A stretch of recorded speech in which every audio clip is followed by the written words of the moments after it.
শেষ ঠিকানা যদি ৩.৫ হাত মাটি হয়, তাহলে কিসের তো ক্ষমতার দাপট?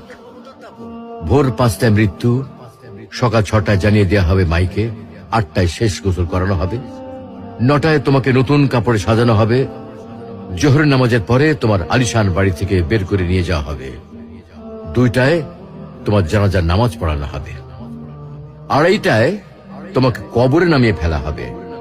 মাটি দেওয়া শেষ হয়ে গেলে কেউ তোমার জন্য দোয়া করবে, আর কেউ চলেও আসবে।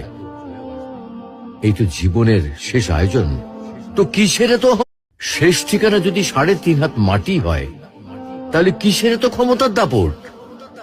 ভোর ৫টায় মৃত্যু, সকাল ৬টায় জানিয়ে দেওয়া হবে মাইকে, ৮টায় শেষ গোসল করানো হবে, ৯টায় তোমাকে নতুন কাপড়ে সাজানো হবে, জোহরের নামাজের পরে তোমার আলিশান বাড়ি থেকে বের করে নিয়ে যাওয়া হবে, ২টায় তোমার জানাজার নামাজ পড়ানো হবে।